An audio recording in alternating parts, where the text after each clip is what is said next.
Amado Deus, te louvamos por mais uma oportunidade que Tu nos concede de entrar na Tua presença em mais um momento de oração, acompanhado de uma reflexão bíblica para as nossas vidas. Deus, nós te louvamos por mais um dia na Tua presença, Deus Santo, Deus Poderoso.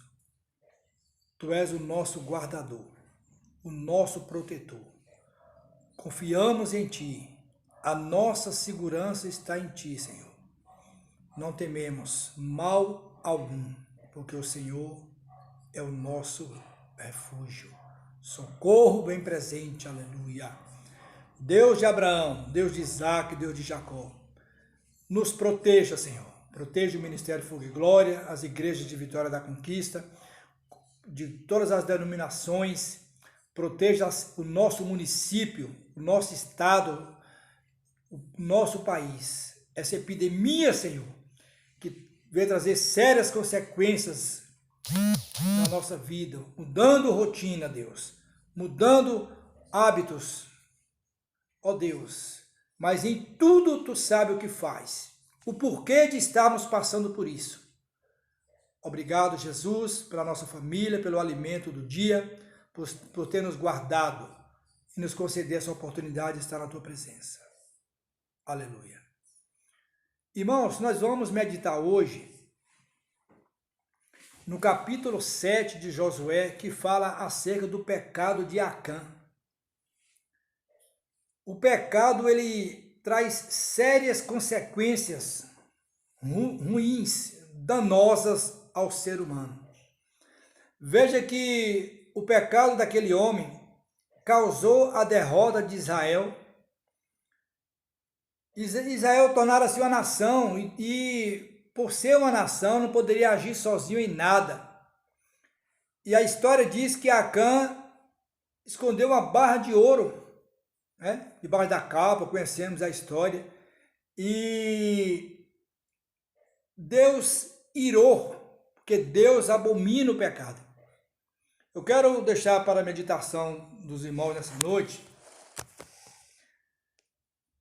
3 pontos.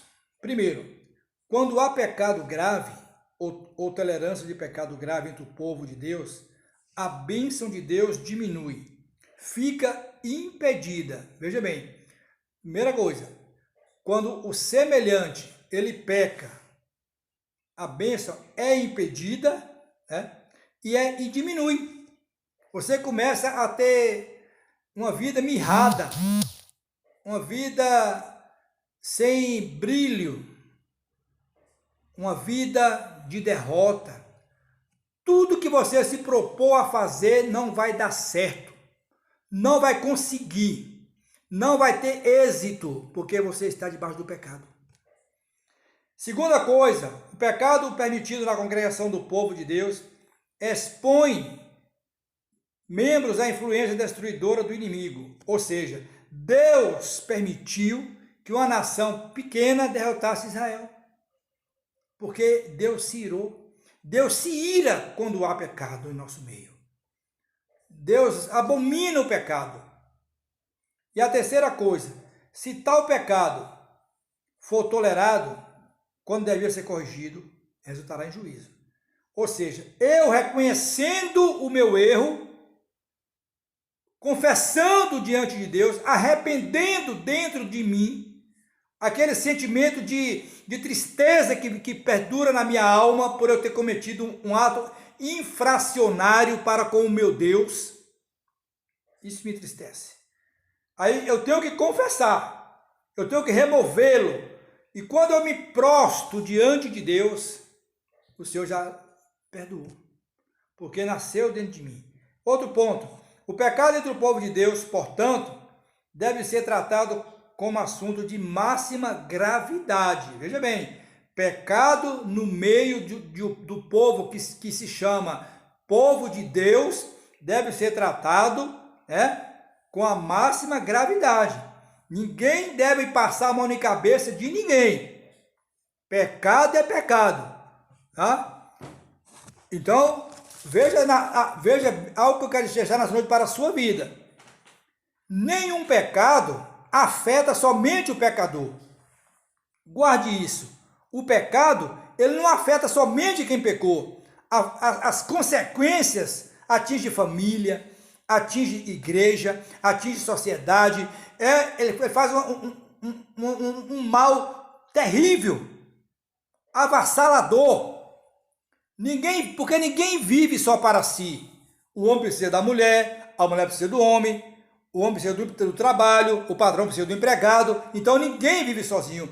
A atitude egoísta de Acã levou consequências terríveis ao povo de Israel.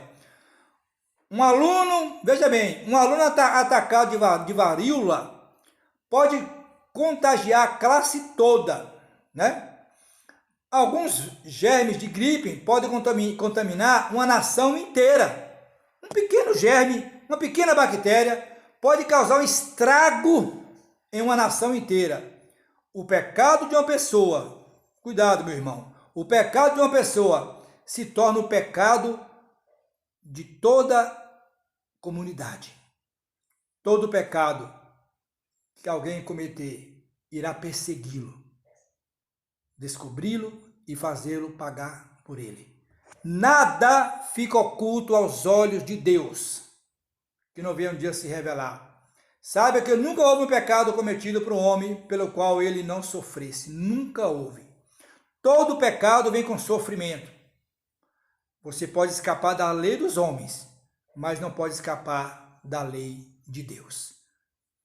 Deus, nós te louvamos por mais esse período de oração, meditação na tua palavra. Nos converta a cada dia, Senhor. Não nos deixe cair em tentação, Pai. Nos livre do pecado, Senhor. Consequências terríveis quando pecamos. Porque não é somente a nós que atinge, mas a quem está ao nosso derredor, a quem está no nosso convívio social é atingido, é afetado, direta ou indiretamente. Nos converta a cada dia. Limpa o nosso coração, limpa a nossa mente e nos consolida na tua presença santa e restrita. É o que nós te pedimos e te agradecemos em o nome de Jesus. Amém e graças a Deus. Obrigado, Jesus.